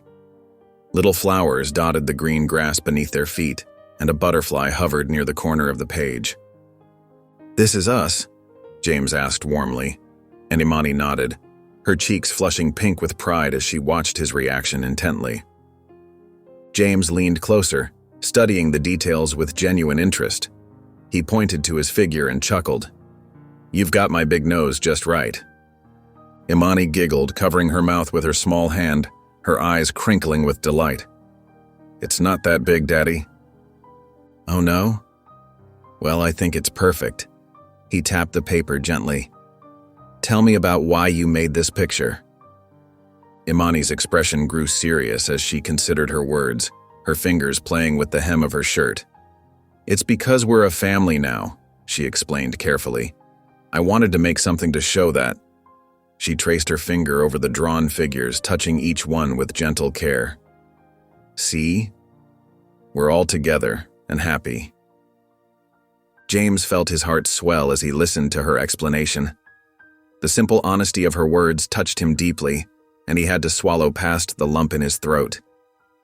"I think," James said, standing up and taking her small hand in his, "this masterpiece needs to go right here." He walked to the refrigerator and pulled out a magnet, choosing one shaped like a bright red heart. Imani's eyes lit up as she watched him carefully tape her drawing in the center of the fridge door, positioning it where everyone could see it. "It's perfect," he told her, and her whole face beamed with pride, dimples appearing in her cheeks. Unable to contain her excitement, Imani spun around and darted from the kitchen, her feet pattering against the floor. "Ayana!" she called out, her voice full of joy and urgency. "Come see what Daddy put on the fridge." James stood there, listening to her laughter echo through the house, the sound of happiness filling every corner of their home. He touched the corner of the drawing gently, knowing this simple piece of paper represented so much more than just crayon and color. It was proof that their family was real and whole. The autumn fair bustled with activity as families wandered between colorful booths and carnival games. The scent of cotton candy and caramel apples drifted through the crisp air, while cheerful music played in the background. Imani and Ayana held their parents' hands, their eyes wide with wonder at the sights and sounds around them, their matching sweaters keeping them warm in the cool October weather. "Can we try the ring toss?" Ayana asked, pointing to a booth decorated with rows of plush stuffed animals swaying gently in the breeze. A red panda caught her eye, reminding her of the one in their favorite bedtime story. "Of course," James smiled, leading them through the crowd of laughing children and chattering parents. As they approached the game, Imani suddenly stopped, tugging on Evelyn's sleeve with gentle urgency. "Look!" she whispered excitedly, pointing toward a face-painting booth decorated with colorful butterflies and stars. There, wearing a volunteer's apron splattered with rainbow paint and helping a young child pick out designs from a well-worn catalog, stood Judge Eleanor Monroe. The twins exchanged quick glances, their faces lighting up with recognition before calling out together, "Judge Monroe." The judge looked up, startled at first. When she saw the twins rushing toward her, their braids bouncing with each step, her professional demeanor melted into a warm smile. "Hello, girls," she said, stepping away from her station to greet them properly, wiping her paint-stained hands on her apron. "We wanted to say thank you," Ayanna said, her voice clear and confident despite the noisy fairground around them, "for listening to us that day." Imani nodded earnestly, squeezing her sister's hand. "And for keeping us together." Monroe knelt down to their level, her eyes soft with emotion, crow's feet crinkling at the corners. "You're very welcome. How are you both doing?" "We're really happy," Imani said, reaching for Ayanna's hand out of habit, their fingers intertwining naturally. "They started school last month," Evelyn added, joining them. She placed gentle hands on the girl's shoulders, her touch protective and loving. "We can't thank you enough for giving us the chance to be their family." Monroe stood up, brushing off her apron with paint-stained fingers. "You've made my day seeing you all so happy." She looked at each of the girls in turn, noting their healthy glow and confident postures. "I think about your case often. It's wonderful to see you thriving." James wrapped an arm around Evelyn's waist, pulling her close. "We're blessed to have them. And blessed that you saw what was right for them," Evelyn added softly, her voice thick with gratitude. The twins beamed up at Monroe, their faces glowing with contentment and security. It was clear to everyone that the judge's decision had created exactly the kind of family these girls needed, one where love flowed freely and naturally. As the fair crowd moved around them like a river of joy and laughter, Monroe watched the family interact, the natural way the girls leaned into their parents, the easy smiles they shared, the unconscious gestures of affection between them all, the subtle touches, the shared glances, the comfortable silence between words. It was everything she had hoped for when making her ruling. The Carters said their goodbyes, heading off to enjoy more of the fair's activities, their steps in perfect rhythm with each other. Monroe waved as they walked away, a genuine smile gracing her usually serious face. She watched until they disappeared into the crowd, the twins' laughter carrying back to her on the autumn breeze like a sweet melody of happiness. The autumn afternoon painted their yard in shades of gold and amber, with sunlight filtering through the remaining leaves on the trees. James handed each of the twins a child-sized rake, his movements gentle and patient as he demonstrated how to gather the scattered leaves into neat piles. The wooden handles felt smooth and sturdy in their small hands. "Like this, Daddy?" Imani asked, carefully dragging her rake across the grass, her forehead creased in concentration. "That's perfect, sweetheart," James encouraged, watching as both girls worked diligently beside him. His heart swelled with pride at their eagerness to help. Ayanna hummed a tune she'd learned at school while she raked, occasionally pausing to admire particularly colorful leaves, holding them up to catch the light. The crisp air filled their lungs as they worked together, the yard slowly transforming under their efforts. Piles of red, orange, and yellow leaves grew steadily larger around them. "Hot cocoa break," Evelyn called from the porch, carrying a tray with 4 steaming mugs decorated with cheerful autumn patterns. The twins propped their rakes against the old oak tree and scampered toward the porch steps, their cheeks rosy from the cool air and exercise. James followed, ruffling their hair as they settled down beside Evelyn on the worn wooden steps. "Careful now, it's still hot," Evelyn warned, passing out the mugs. Each one had marshmallows floating on top, just the way the girls liked it. The sweet aroma of chocolate wafted up, mixing with the crisp autumn air.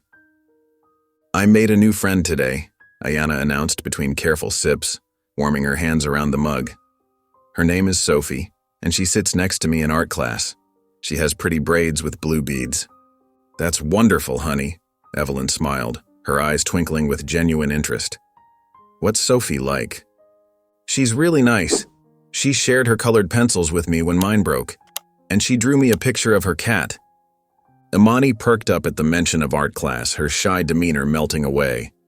I started a new project today. We're making autumn trees with tissue paper. Mine has lots of orange and red leaves. I can't wait to see it when it's finished, James said, watching his daughter's eyes light up with enthusiasm for her creation.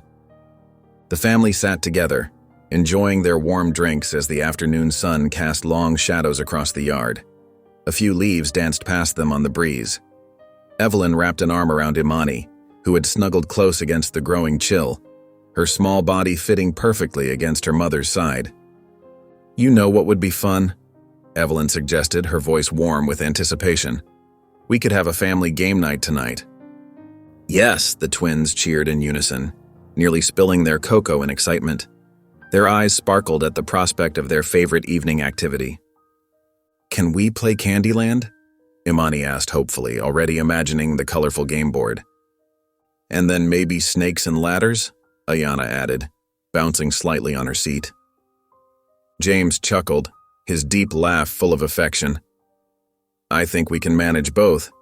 We'll make an evening of it. Setting his empty mug aside, James reached for the camera he'd brought out earlier, checking the battery light. Let's get a picture of all of us together. This light is perfect. He set the timer and hurried back to join his family on the steps, leaves crunching under his feet. Evelyn gathered the twins close, and they all smiled as the camera clicked, capturing their contentment in pixels. The moment the photo was taken, Imani and Ayana jumped up, racing back toward their carefully constructed leaf pile. Their laughter rang out across the yard as they dove into the golden heap, sending leaves flying everywhere. Their joy was infectious, pure, and uninhibited.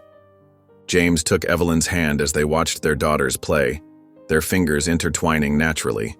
The autumn breeze picked up, swirling fallen leaves around the girls as they continued to giggle and play in their pile, their happiness echoing across the yard.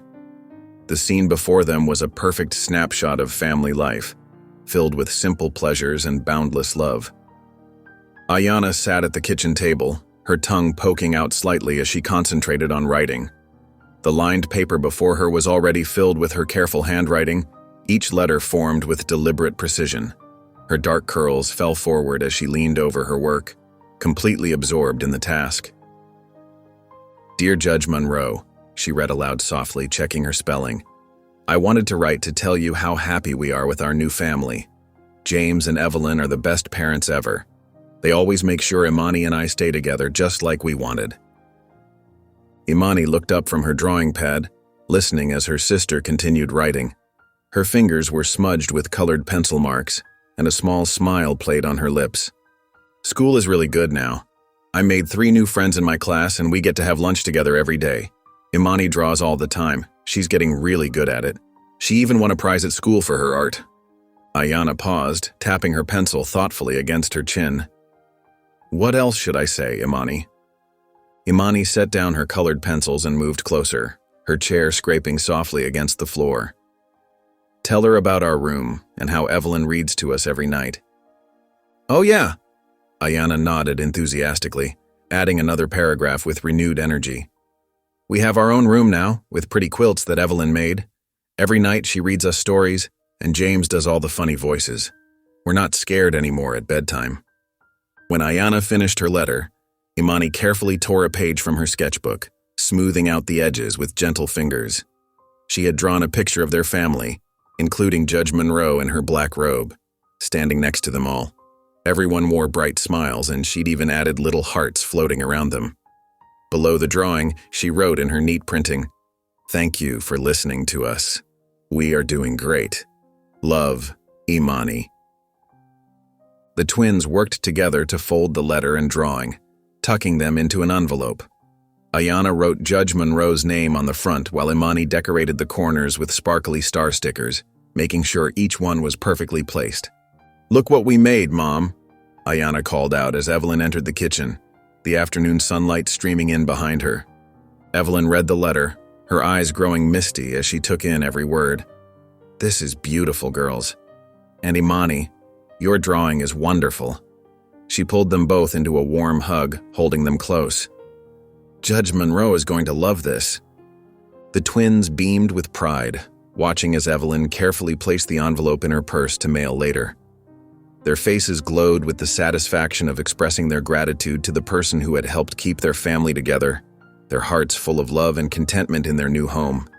"And this is where I sit," Ayanna exclaimed, pulling James and Evelyn toward her desk near the window. Her name was written in bright letters on a colorful nameplate, surrounded by star stickers.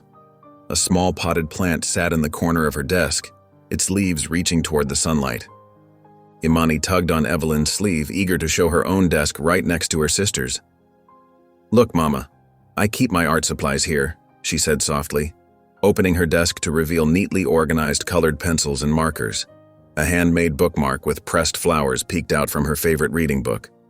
Mrs. Alvarez approached with a warm smile. "The girls have made such wonderful progress," she told Evelyn and James.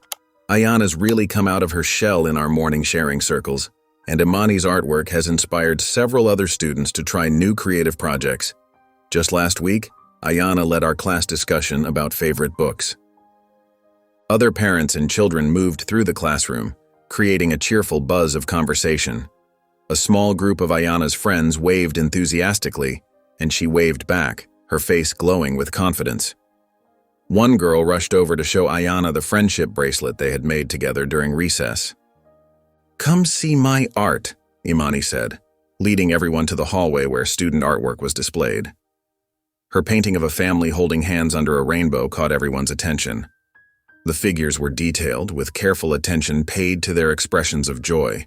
She had even added tiny butterflies floating around the family, each one a different color. "That's beautiful, sweetheart," James said, squeezing her shoulder gently. He noticed how she'd captured the exact shade of Evelyn's favorite sweater in the painting.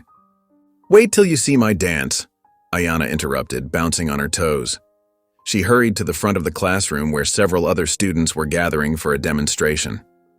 When the music started, Ayanna moved with surprising grace, following the steps she'd learned in class. Her face lit up as she performed, and other parents clapped along to the rhythm. Her purple hair ribbons twirled with each spin. "We've noticed such positive changes in both girls," Mrs. Alvarez told James and Evelyn while Ayanna danced. "They're more engaged, more willing to participate. It's wonderful to see them thriving." Imani's even volunteered to help younger students with their art projects during lunch break. Throughout the classroom, evidence of the twins' school life was everywhere. Their writing samples on the walls, their science projects displayed on shelves, and photos of class activities showing their smiling faces among their peers. A paper chain of interconnected hearts they had helped create stretched across one wall, each link containing a kind message written by a student. "Time for photos," called the school secretary, holding up a camera near the welcome banner in the hallway. The Carters gathered together, with Imani clutching her artwork and Ayanna still flushed from dancing. James and Evelyn stood behind them, their faces radiating pride and joy. Ayanna's friends photobombed the first shot, making everyone laugh. "Say family," the secretary called out. "Family," they responded in unison, their smiles bright and genuine as the camera flashed. Imani reached for Ayanna's hand just as the picture was taken. The event began winding down, with parents and children gathering their belongings. The twins collected their displayed artwork and special projects they wanted to take home, including a science project about butterflies they had worked on together. As they walked toward the exit, several classmates called out goodbyes, and Mrs. Alvarez gave each girl a warm hug. "Thank you for coming," she said to the Carters. "It means so much to the children when their families participate in these events." The girls' faces just light up whenever they talk about home. The living room glowed with warmth from the table lamp as the family gathered around their worn but comfortable couch. The sweet scent of vanilla and chocolate wafted from the kitchen, where Evelyn's freshly baked celebration cake cooled on the counter. "Here it is," James announced, pulling out a thick photo album bound in blue fabric. He settled onto the couch between the twins while Evelyn perched on the armrest, peering over his shoulder. "Oh, remember this?" Imani giggled, pointing to a photo of their beach trip. The image showed Ayanna sprawled face-first into the remains of an elaborate sandcastle, her legs sticking up comically in the air. "Hey, Ayana protested, giving her sister a playful nudge. At least I actually did something at the beach. Your kite never even got off the ground. That's because you tangled all the strings, Imani shot back, but her wide smile showed there was no real anger behind the words. James flipped through more pages, each photo triggering another burst of memories and laughter. There were pictures from their first day of school, birthday celebrations, and quiet moments at home. Look at this one, Evelyn said softly, touching a photo from the day the twins first arrived. You were both so quiet and nervous. Now look at you, confident, happy, thriving at school. I'm so proud of how far you've come. Remember how you wouldn't let go of each other's hands? James added, his voice warm with emotion. You barely said 2 words that whole first day. We were scared, Ayana admitted, leaning against James's shoulder. We didn't know if we could trust that this was real. But you showed us it was, Imani said, looking up at Evelyn. You never tried to separate us or make us be different people. Evelyn reached down to squeeze Imani's hand. You girls taught us what it means to be a family, your love for each other, your strength. You've made our lives so much richer. The family continued flipping through pages, sharing stories and memories. They laughed about the time Ayana tried to teach James to dance, and the day Imani's art project ended up covering everyone in glitter. Each photo held a piece of their journey together, marking how 4 separate people had become one inseparable family. I think it's time for cake, Evelyn announced, standing up. But before she could move toward the kitchen, both girls jumped up to hug her. You're the best mom and dad ever, Ayana declared, her voice thick with emotion. James and Evelyn exchanged a look over the girls' heads, their eyes growing misty. They sat together on the couch, the photo album open on their laps, their hearts full of love and gratitude for the family they had become. If you enjoyed the story of Eleanor, I handpicked this next story that you will enjoy. Please, if you enjoyed the story of Eleanor, I handpicked this next story that you will enjoy. Please don't miss this one. Click here to watch it.